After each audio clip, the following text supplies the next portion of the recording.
down and buried right at this spot. So why did the fighting took them there?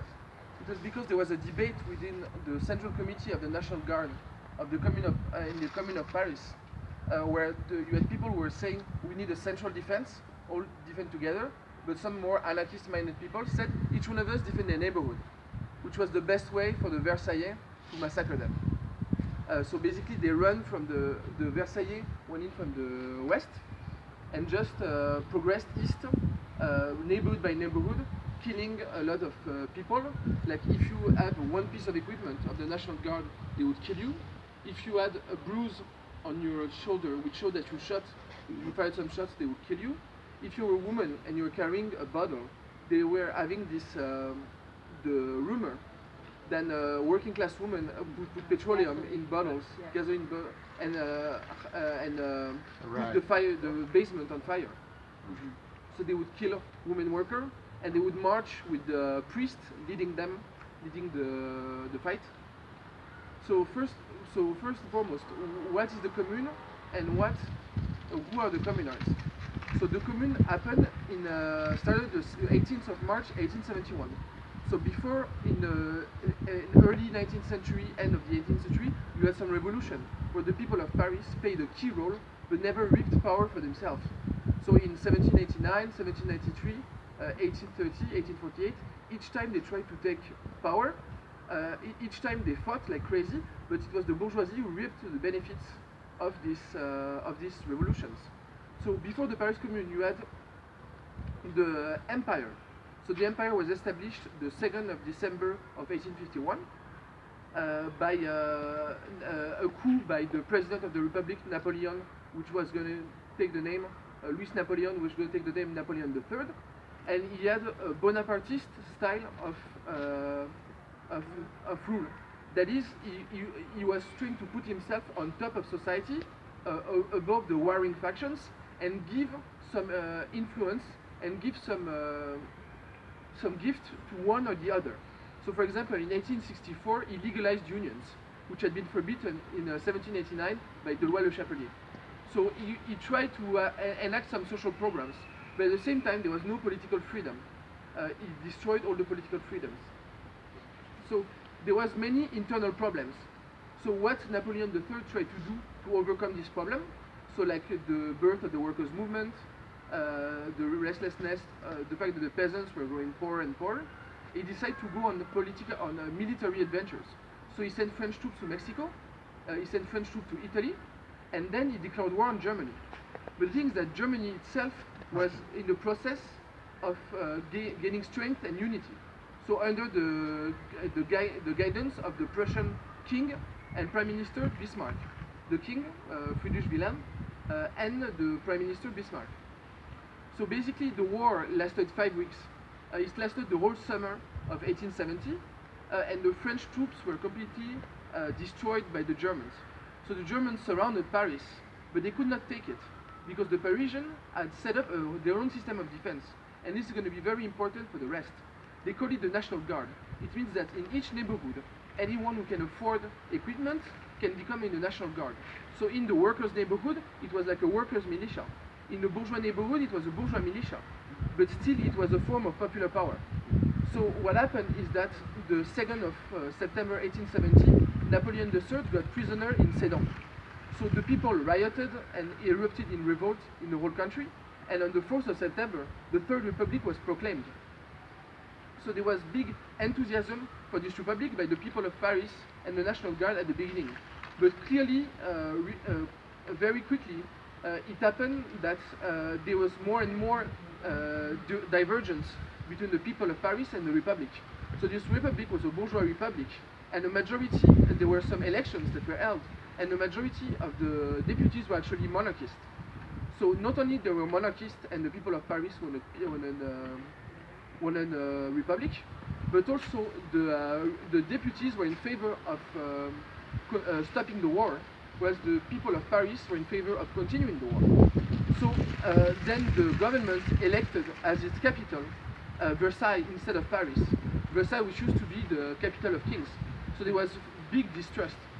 So what happened on the 18th of March, the beginning of the Commune, is that Thiers, which was the president of the council of the government, he sent troops to take the cannons of Montmartre.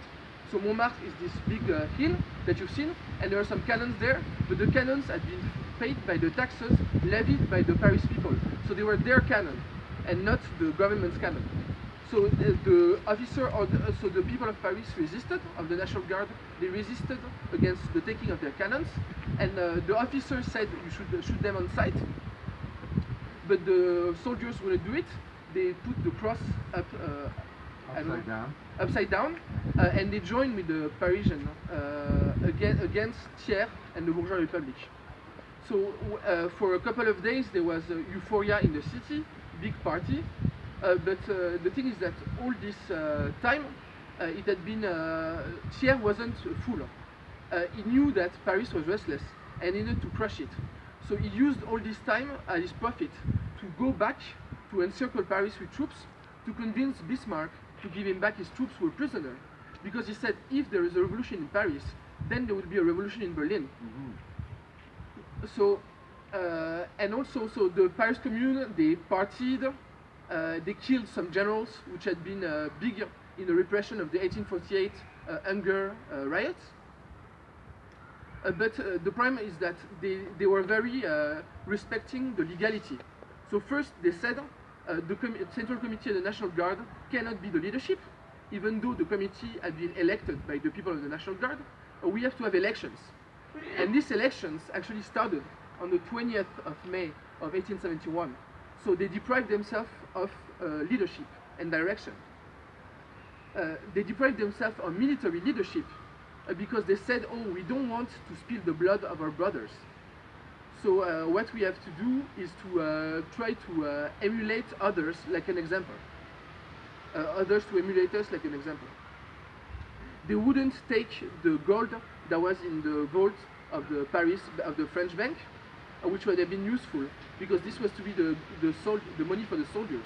So if there was no more money for the soldiers, then there was no army. So you had small communes who sprung up, like in Lyon, where Bakounine and his friends took over the city hall. Then they were surrounded by the cops, and then they escaped to the window, and they went to Switzerland. So it wasn't a very successful coup.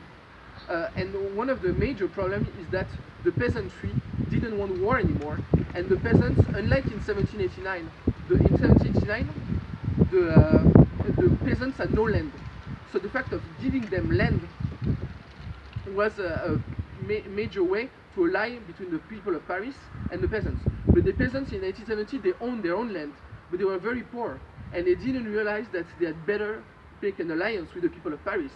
But what Napoleon said was, I propose you to save your land. And the peasants were so stubborn that they say, okay, with Napoleon we're going to keep our land, even though it doesn't feed us, that's our land. That's who we... So basically, Paris Commune enacted a lot of legislation, like the 8-hour day, equal rights for women, equal rights for foreigners, education, better wages. So it was all of this legislation wasn't implemented because they didn't have enough time to. So who were the people of the Paris Commune? Those who were elected at the Paris Commune, they were workers, like small shop workers, like bookbinders, shoemakers. There were some journalists. Louise Michel was a school teacher. So, and for the first time in history, it was the common people like us, who were in government. So they said that the wages of an elected official cannot be more than the wage of a qualified worker, of a skilled worker, that they could be recalled at any time by a local assembly. But the Paris Commune, they have seen by their niceness and the fact that they didn't want to spill blood, because on the other way, these other guys were ready to spill blood. So basically what happened so Paris was surrounded. So in the 21st of May, the troops of Versailles entered from the west of the city, from a rich neighborhood, and they would go into each neighborhood and massacre as much as they could. There was even possibility of plague or cholera, seeing the number of bodies that you could find in the street. And the bourgeois who were hidden in Paris during all this time came out. There's a famous painting, I don't know by who it is again, but there's like a bourgeois woman who uses an umbrella to touch the genitalia of a dead working woman on the floor. And that's how it was, is that the repression was exactly at the height of the fear that the Paris people and that the working class, common people in general, could govern themselves. So a lot of workers wrote on the Paris Commune, even some workers who we think as progressive, like Zola, said, oh, it was a salutary lesson for the people of Paris, that you cannot riot and be violent. In Le Sémaphore, which is a newspaper in Marseille. I don't know, I guess that's it for the beginning, but if you have any questions, feel free to ask them.